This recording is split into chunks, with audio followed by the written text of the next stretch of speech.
Assalamualaikum warahmatullahi wabarakatuh. Waalaikumsalam warahmatullahi wabarakatuh. Alhamdulillahirabbil alamin wa bihi nasta'in 'ala umuri dunya wa din.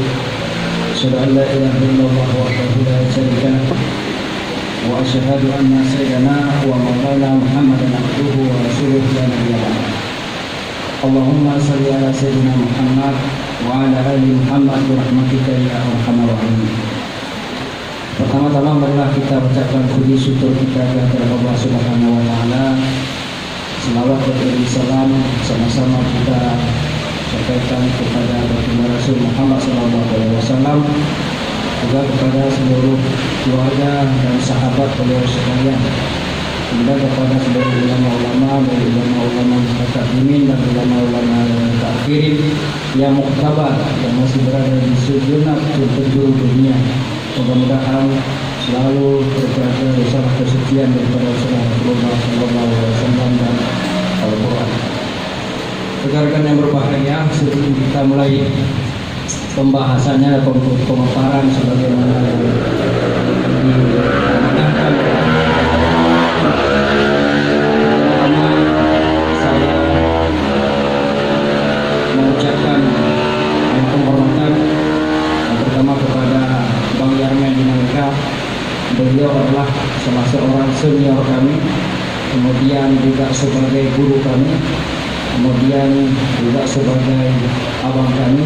Pertama banyak mendiskusikan macam-macam ilmu, bukan hanya kalau beliau memang senior di dalam jurnalisme, tetapi terkait dengan gerakan dan sosial dan sebagainya itu beliau adalah guru, sahabat dan tempat kami berdiskusi. Semoga beliau selalu diberikan kesehatan oleh Allah, diberikan keluangan waktu bagi kita semua untuk terus bisa menurunkan ilmu beliau kepada kita semua. Kemudian yang kami hormati Ibu Muazzinah Depok.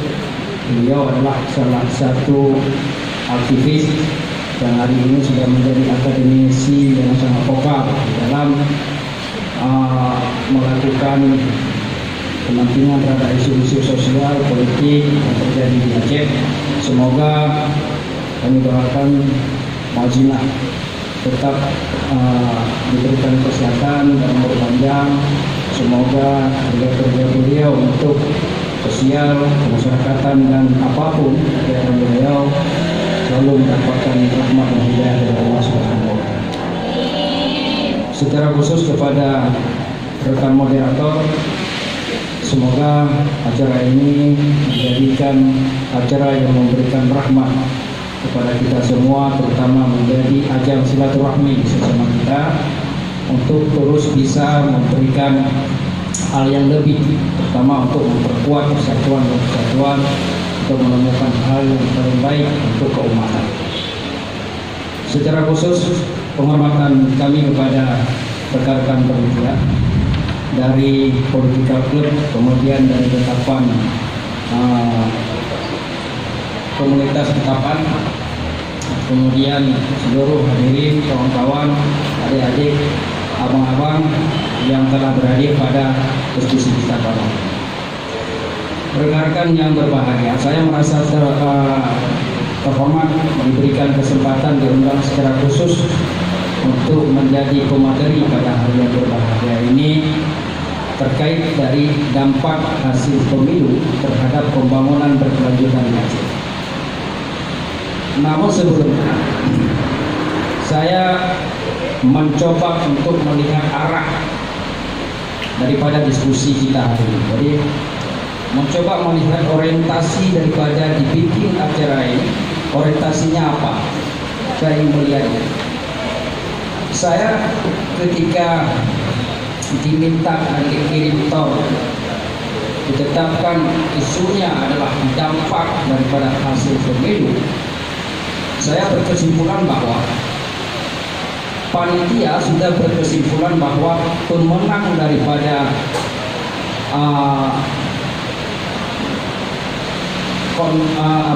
pertarungan politik pilpres itu pemenangnya adalah Jokowi dan yang kalahnya adalah Prabowo.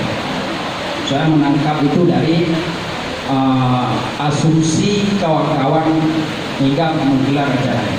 Secara spesifik, secara khusus, kawan-kawan melihat bahwa dari quick on dari pemberitaan bahwa di Aceh secara khusus Jokowi kalah telak, yang cuma mendapatkan sekitar 17% suara pemilih dan dimenangkan oleh Prabowo.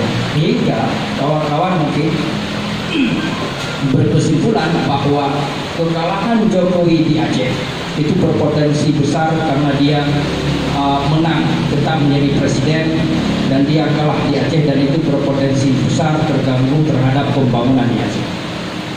Kan?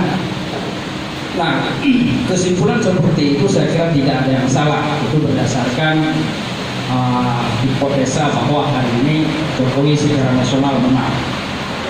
Tetapi kalau saya bisa menyarankan bahwa kalau berbicara dampak itu, kalau kesimpulan kita bahwa sudah berasumsi pemenangnya adalah Jokowi, sebelum ada kesimpulan ketetapan khusus dari KPU, maka kita tidak bisa berbicara mengasumsi bahwa pemenangnya adalah Jokowi.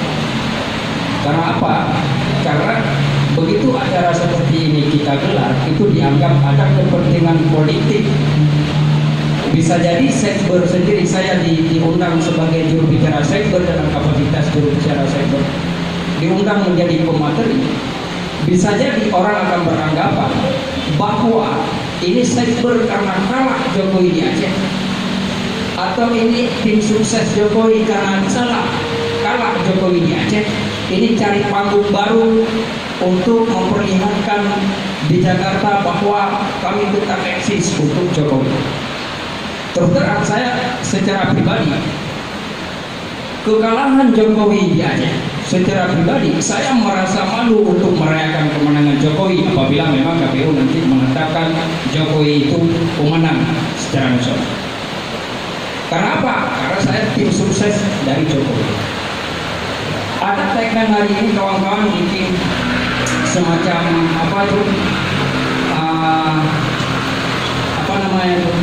meme. Kami bangga menjadi bagian dari 17% pemilih Jokowi di Aceh. Saya kira kalau tim sukses share itu bangga karena bagian dari 17% itu, saya kira salah kalau itu dilakukan oleh tim sukses. Kalau pemilih kemudian menyatakan itu memang sebuah keyakinan dia. Kalau tim sukses menyatakan itu, seharusnya tim sukses malu mengeluarkan tagline itu bahwa kami bangga menjadi bagian 17%. Karena apa?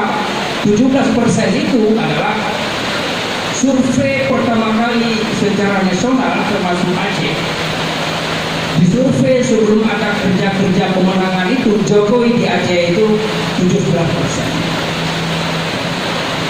Artinya selama kampanye kerja-kerja tim sukses sampai hari pemilihan tidak ada hasil apa-apa yang didapatkan oleh tim sukses, termasuk mana. Makanya ketika dikatakan hari ini Jokowi misalnya ini menang ditetapkan oleh KPU nanti menjadi pemenang secara nasional, dia kembali memimpin Indonesia, kawan-kawan tim sukses di Aceh termasuk saya itu sebenarnya harus malu untuk merayakan kemenangan Jokowi. Kita harus mengakui kalah.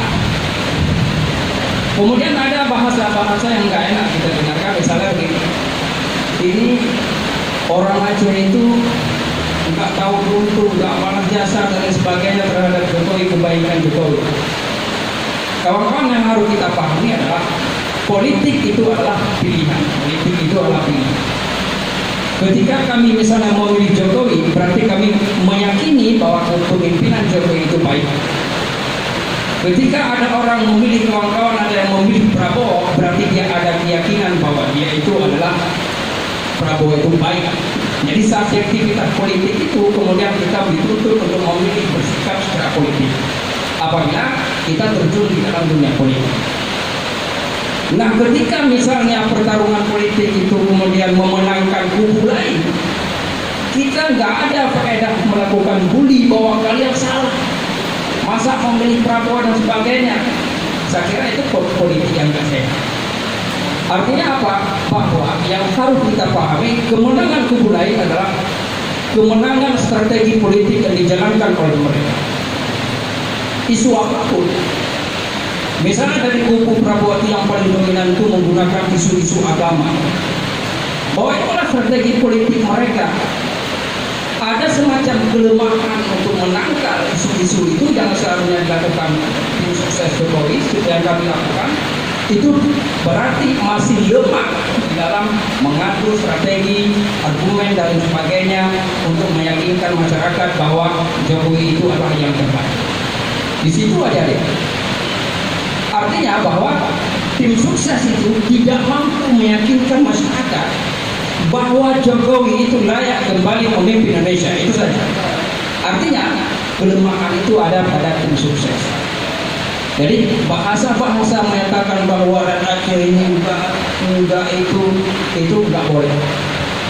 Yang harus kita akui bahwa tim sukses itu termasuk saya itu adalah lemah di dalam argumen yang meyakinkan masyarakat, gagal dalam pemenangan Jokowi. Itu saja. Makanya ketika diundang acara seperti ini, yang harus kita pahami adalah kemenangan Jokowi di nasional. Saya secara pribadi itu, walaupun kita bangga Jokowi kembali sampai cita-cita untuk memimpin kedua kali, mungkin untuk meneruskan pembangunan, tetapi sebagai orang tim sukses di Aceh kemudian tidak mampu memenangkan Jokowi di Aceh, kita harus merasa malu. Jadi angka kecil kelihatan Jokowi itu menang. Kita biarkan kawan-kawan secara nasional memenangkan, merasa bangga terhadap. Kalau saya sendiri nggak berani merayakan itu, malu. Nah kawan-kawan, kemudian muncul pertanyaan. Saya patokannya tetap yang pertama, acara seperti ini yang harus kita pahami, jangan mengklaim bahwa kemenangan itu sudah menang salah satu kubu. Itu nggak baik secara politik di Aceh, juga secara nasional. Artinya kan karena sekarang sedang pro kontra masalah menang Prabowo atau Jokowi. Ketika kita lakukan ini, orang berasumsi bahwa ini ada agenda orang Jokowi untuk mengklaim bahwa Jokowi sudah menang. Walaupun memang secara KPU sudah mengetahui, misalnya sudah tahu mereka pemenangan tetap Jokowi secara nasional.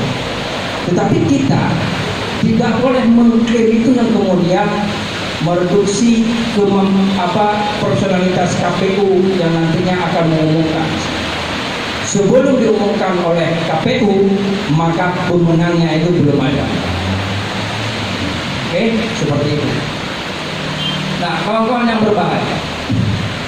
Jadi ada asumsi misalnya begini, jika nanti Jokowi tetap menang dan di Aceh kalah, apa efek pembangunan terhadap Aceh? Serta nggak ada. Karena pertarungan politik ini kan pilihan. Apakah nanti misalnya Jokowi kalau dia tuh nggak menang di Aceh, dia akan balas dendam? Kalau secara politik, saya secara pribadi, baik Prabowo maupun Jokowi nggak mungkin melakukan balas dendam itu. Kenapa?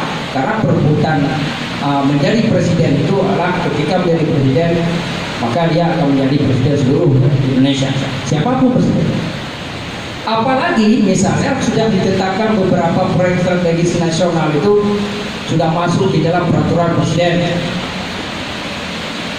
Secara logika ada sekitar 6 proyek strategis nasional.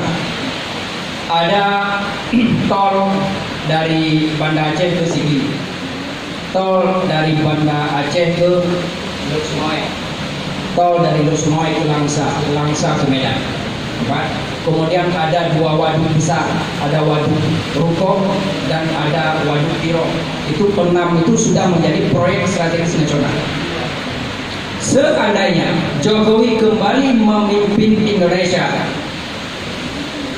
diasumsikan oleh orang, diasumsikan oleh kita was-was. Ini kalau Jokowi kembali memimpin Indonesia, kemudian di Aceh kalah, nanti proyek-proyek strategis nasional ini akan dibatalkan. Nggak mungkin. Nggak apa. Kenapa? Karena itu namanya saja proyek strategis nasional.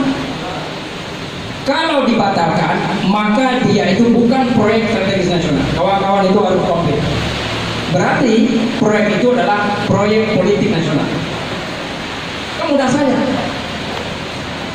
Nah, kemudian saya berkeyakinan siapapun presiden yang akan memimpin Indonesia, dia akan berada pada role-nya. Apalagi Aceh ada undang-undang pemerintah Aceh. Maka butuh putra-putra terbaik Aceh, terutama yang ke Senayan itu, menjadi anggota DPR RI itu, dia punya kemampuan komunikasi yang baik dengan Jakarta.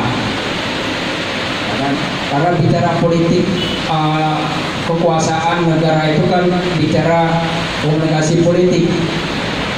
Ya kalau komunikasi politik yang dibangun oleh pelaku-pelaku politik kita di Senayan itu levelnya level lokal, maka nggak nyambung dengan kementerian, nggak nyambung dengan presiden. Maka butuh orang-orang yang mampu untuk melakukan komunikasi yang baik dengan pusat.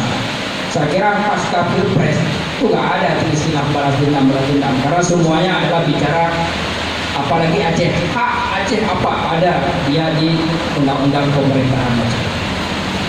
Saya kira sebagai pembuka dari saya seperti itu. Mohon maaf atas segala kekurangan. Terima kasih. Assalamualaikum warahmatullahi wabarakatuh.